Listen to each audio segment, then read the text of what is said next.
Hi hello ನಮಸ್ತೆ, ಹೇಗಿದ್ದೀರಾ? ನಾನು ಕೂಡ ಚೆನ್ನಾಗಿದ್ದೀನಿ. ಐ ಹೋಪ್ ನೀವು ಕೂಡ ಚೆನ್ನಾಗಿದ್ದೀರಾ ಅಂತ ಭಾವಿಸ್ತಾ ಇದ್ದೀನಿ. ಇದು ಸಂಕ್ರಾಂತಿ ಹಬ್ಬದ ಬ್ಲಾಗ್ ಆಗಿರುತ್ತೆ. ಸೊ ನಾನಿವತ್ತು ನನ್ನ ಮಗನ ಕರ್ಕೊಂಬರ್ಲಿಕ್ಕೆ ನಾನು ಪಾಗೋಡಕ್ಕೆ ಹೋಗ್ತಾ ಇದ್ದೀನಿ. ಸೊ ಅದರದ್ದು ಇದು ನಮ್ಮ ಪಾಗೋಡದು ಒಂದು ಸಣ್ಣ ಕ್ಲಿಪ್ಪಿಂಗ್ ಹಾಕಿದ್ದೀನಿ. ಸೊ ನೋಡಿ, ನೆಕ್ಸ್ಟ್ ಟೈಮ್ ಹೋದಾಗ ನಾನು ಫುಲ್ ಕವರ್ ಮಾಡ್ತೇನೆ.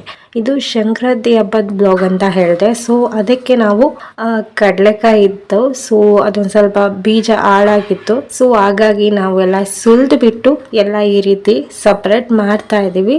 ಹಬ್ಬಕ್ಕೂ ಸಹ ರೆಡಿ ಮಾಡ್ಕೊಬೇಕಾಗಿತ್ತು. ಸೊ ಎರಡಕ್ಕೂ ಸಹ ಆಗುತ್ತೆ ಅನ್ನೋ ರೀಸನ್ ಇಂದ ಸೊ ನಾವೆರಡಕ್ಕೂ ರೆಡಿ ಮಾಡ್ತಾ ಇದೀವಿ. ತುಂಬಾ ಹಾಳಾಗಿತ್ತು, ಅದೆಲ್ಲ ಹುಳ ಎಲ್ಲ ಇತ್ತು. ಸೊ ಹಾಗಾಗಿ ನಾವು ಎಲ್ಲ ನೀಟಾಗೆ ಮಾಡ್ಕೊಂಡಿದೀವಿ. ನೆಕ್ಸ್ಟ್ ನೀವು ನೋಡ್ತಾ ಇರೋದು, ನಾನು ಇಲ್ಲಿ ಎಂದ ನಾವು ಎಲ್ಲ ರೆಡಿ ಮಾಡೋದು ತೋರಿಸ್ತಲ್ಲ. ಸೊ ಆಲ್ರೆಡಿ ರೆಡಿ ಮಾಡಿ ಇಟ್ಟಿರೋ ಅಂಥದ್ದು ನಾನು ನಿಮಗೆ ತೋರಿಸ್ತಾ ಇರೋದು. ರೆಡಿಮೇಡ್ ತಂದರೆ ಅಷ್ಟು ಚೆನ್ನಾಗಿರಲ್ಲ, ಏನು ಸರಿ ಉಳ್ದಿರಲ್ಲ. ಸೊ ಹಾಗಾಗಿ ನಾವು ಮನೆಯಲ್ಲೇ ಮಾಡಿಕೊಂಡ್ರೆ ನೀಟಾಗಿ ತಿನ್ಬೋದು ಮತ್ತು ನೀಟಾಗೂ ಸಹ ಇರುತ್ತೆ. ಸೊ ಹಾಗಾಗಿ ಈಗ ನಾನು ಈ ರೀತಿ ರೆಡಿ ಮಾಡ್ಕೊಂಡು ಇಟ್ಕೊಂಡಿದ್ದೀನಿ. ಆ್ಯಕ್ಚುಲಿ ಎಂತ ಗೊತ್ತುಂಟಾ ಗೈಸ್, ಇದು ಸಂಕ್ರಾಂತಿ ಹಬ್ಬಕ್ಕೆ ಬ್ಲಾಗ್ ಅಪ್ಲೋಡ್ ಮಾಡಬೇಕಾಗಿತ್ತು. ಸೊ ಹೆಲ್ತ್ ವಿಷಯದಿಂದ ನನಗೆ ಅಪ್ಲೋಡ್ ಮಾಡಲಿಕ್ಕೆ ಆಗಿಲ್ಲ. ಸೊ ಈಗ ಅಪ್ಲೋಡ್ ಮಾಡ್ತಿದ್ದೀನಿ. ಸೊ ನೀವೆಲ್ಲ ನೋಡಿ ಸಪೋರ್ಟ್ ಮಾಡಿ ಅಂತ ಕೇಳ್ಕೊತಾ ಇದ್ದೀನಿ. ಸೊ ಈಗ ನೋಡ್ತಾ ಇರ್ಬೋದು ಎಷ್ಟು ಚೆನ್ನಾಗಿ ಆಗಿದೆ ಅಂತ. ಸೊ ಇದನ್ನ ನಾನು ಆ್ಯಡ್ ಮಾಡಿರಲಿಲ್ಲ. ಸೊ ಈಗ ನಾನು ಆ್ಯಡ್ ಮಾಡ್ತಾ ಇದ್ದೀನಿ. ನಂತರ ಎಂತ ಗೊತ್ತುಂಟ, ಇದು ಭೋಗಿ ದಿನದ್ದು ಸಹ ನಾನು ಬ್ಲಾಗ್ ಮಾಡ್ಕೊಂಡಿದ್ದೆ. ಸೊ ಇದನ್ನ ಮಗನ ಕರ್ಕೊಂಬಂದಿದ್ನಲ್ಲ, ಸೊ ಇದು ದೃಷ್ಟಿ ತೆಗೆಯೋದು ಮಾಡ್ತಾರೆ. ಸೊ ಅದರದ್ದು ಇದು ನೀವು ನೋಡ್ತಾ ಇರ್ಬೋದು. ಸೊ ಈ ರೀತಿ ನಾವು ಮನೆಯಲ್ಲೆಲ್ಲ ಡೆಕೋರೇಷನ್ ಮಾಡಿಬಿಟ್ಟು ಚಿಕ್ಕ ಮಕ್ಕಳನ್ನ ಕೂರಿಸ್ಬಿಟ್ಟು ಈ ರೀತಿ ಮಾಡ್ತಾರೆ. ಸೊ ಅದೇ ಕ್ಲಿಪ್ಪಿಂಗ್ ನಾನು ಹಾಕ್ತಾ ಇಲ್ಲ. ಸೊ ಹಾಗಾಗಿ ನಾನು ಅದನ್ನ ಕ್ಲಿಪ್ಪಿಂಗ್ ಆ್ಯಡ್ ಮಾಡ್ತಾ ಇಲ್ಲ. ಇದು ಸಂಕ್ರಾಂತಿ ಹಬ್ಬದ್ದು ಬ್ಲಾಗ್. ನಾವು ದೇವಸ್ಥಾನಕ್ಕೆ ಹೋಗ್ತಾ ಇದ್ವಿ. ತುಂಬಾನೇ ರಶ್ ಇತ್ತು.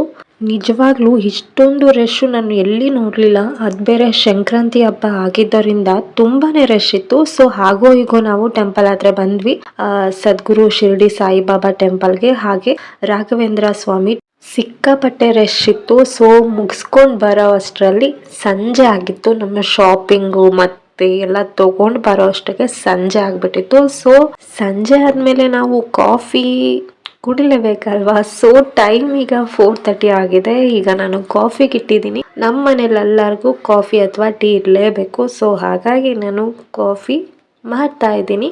ಹಬ್ಬ ಅಡಿಗೆ ಐಟಮ್ ನಾನು ಕ್ಲಿಪ್ಪಿಂಗ್ ಮಾಡ್ಲಿಕ್ಕೆ ಆಗಿಲ್ಲ. ಯಾಕಂತ ಹೇಳಿದ್ರೆ ನನ್ನ ಮಗ ಬೇರೆ ಇದ್ದ. ಸೊ ಅವನ ಜೊತೆ ಆಟೋಡೋದ್ರಲ್ಲೇ ನನ್ನ ಮುಗೀತು ಕೆಲಸ. ಸೊ ಹಾಗಾಗಿ ನನಗೆ ಕ್ಲಿಪ್ಪಿಂಗ್ ಮಾಡ್ಲಿಕ್ಕೆ ಆಗಿಲ್ಲ. ಒಂದು ಐಟಮ್ ಮಾತ್ರ ನಾನು ಮಾಡ್ಕೊಂಡಿದ್ದೀನಿ, ಇದು ಕೋಸಂಬರಿ ಮಾತ್ರ.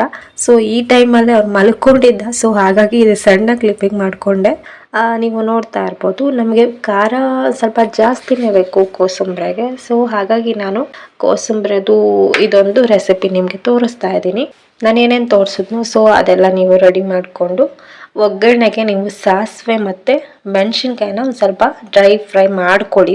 ಅಂದರೆ ಒಂದು ಸ್ವಲ್ಪ ಎಣ್ಣೆ ಹಾಕ್ಕೊಂಡು ಮಾಡ್ಕೊಳ್ಳಿ. ನೆಕ್ಸ್ಟ್ ನೀವು ನೆನೆಸಿಟ್ಟಿರೋ ಅಂಥದ್ದು ಹೆಸರು ಬೇಳೆನ ನೀವು ಚೆನ್ನಾಗಿ ತೊಳ್ಕೊಂಡು ಈಗ ಪಕ್ಕಕ್ಕೆ ತೆಗೆದಿಟ್ಕೊಂಡಾದ್ಮೇಲೆ ಒಂದು ಯಾವುದಕ್ಕೆ ನೀವು ಒಗ್ಗರಣೆ ಹಾಕ್ಕೊಂಡಿರ್ತೀವೋ ಸೊ ಅದಕ್ಕೇನೆ ನೀವು ಹೆಸರು ಬೇಳೆ, ಹಾಗೆ ಸೌತೆಕಾಯಿ, ಕ್ಯಾರೆಟು ಮತ್ತು ಕೊಬ್ಬರಿ, ಕೊತ್ತಂಬರಿ ಸೊಪ್ಪು, ಉಪ್ಪು ಇವೆಲ್ಲ ಹಾಕಿಬಿಟ್ಟು ಚೆನ್ನಾಗಿ ಮಿಕ್ಸ್ ಮಾಡ್ಕೊಳ್ಳಿ. ಆ್ಯಕ್ಚುಲಿ ಎಲ್ಲರಿಗೆ ಗೊತ್ತುಂಟು, ಹಾಗೆ ನಾನು ಹೇಳಿದೆ ಆಯಿತಾ. ನೆಕ್ಸ್ಟ್ ಎಂತ ಇಲ್ಲ ಮಾರೆ, ಎಲ್ಲವನ್ನು ಹಾಕಿ ಹಾಗೆ ಕೊಬ್ಬರಿ ಏನು ತುರ್ಕೊಂಡಿರ್ತೀರ ಸೊ ಅದು ಸಹ ಆ್ಯಡ್ ಮಾಡಿ ರುಚಿಗೆ ತಕ್ಕಷ್ಟು ಉಪ್ಪು ಹಾಕಿ ಚೆನ್ನಾಗಿ ಮಿಕ್ಸ್ ಮಾಡಿ ಒಂದು ಪ್ಲೇಟಿಗೆ ಹಾಕ್ಕೊಂಡು ತಿಂದರೆ ಮಾತ್ರ ತುಂಬಾ ಚೆನ್ನಾಗಿರುತ್ತೆ. ದೇಹಕ್ಕೂ ತಂಪು, ಆರೋಗ್ಯಕ್ಕಂತೂ ತುಂಬಾ ಒಳ್ಳೆಯದು. ನನ್ನ ಮಗ ಇದ್ದಿದ್ರೆ ಇದು ಸಹ ನನಗೆ ಮಾಡ್ಲಿಕ್ಕೆ ಆಗ್ತಾ ಇರಲಿಲ್ಲ ಬ್ಲಾಗ್. ಸೊ ಇವತ್ತು ನಾನು ಅಪ್ಲೋಡ್ ಮಾಡ್ತಾ ಇದ್ದೀನಿ. ಕೋಸಂಬರಿ ಮತ್ತು ಎಲ್ಲ ರೆಸಿಪೀಸ್ ಕೂಡ ತುಂಬಾ ಚೆನ್ನಾಗಿತ್ತು. ಹಾಗೂ ಹೀಗೋ ಕೋಸಂಬರಿ ರೆಡಿ ಆಯಿತು. ತುಂಬಾ ಟೇಸ್ಟಿಯಾಗಿತ್ತು. ನಾನು ತಿನ್ನೋದು ಒಂದು ಸ್ವಲ್ಪನೇ. ಸೊ ಹಾಗಾಗಿ ನಾನು ಸ್ವಲ್ಪ ಮಾತ್ರ ಹಾಕ್ಕೊಂಡಿದ್ದೀನಿ. ನನಗೆ ತುಂಬ ಇಷ್ಟ ಆಯಿತು. ಸೊ ಈ ಬ್ಲಾಗ್ ನಿಮಗೆ ಇಷ್ಟವಾಗಿದೆ ಅಂದ್ಕೊಳ್ತಾ ಇದ್ದೀನಿ. ಸೊ ಎಲ್ಲರೂ ಕೂಡ ವಾಚ್ ಮಾಡಿ, ಹಾಗೆ ಲೈಕ್ ಮಾಡಿ, ಸಪೋರ್ಟ್ ಮಾಡಿ ಗೈಸ್. ನಾನು ನಿಮ್ಗೆ ಇನ್ನೊಂದು ಹೇಳಬೇಕು, ಎಂತ ಗೊತ್ತುಂಟಾ, ಎಂತ ಇಲ್ಲ, ವಿಡಿಯೋ ಕ್ಲೋಸ್ ಮಾಡೋ ಸಮಯ ಬಂತು. Thank you for watching. Bye.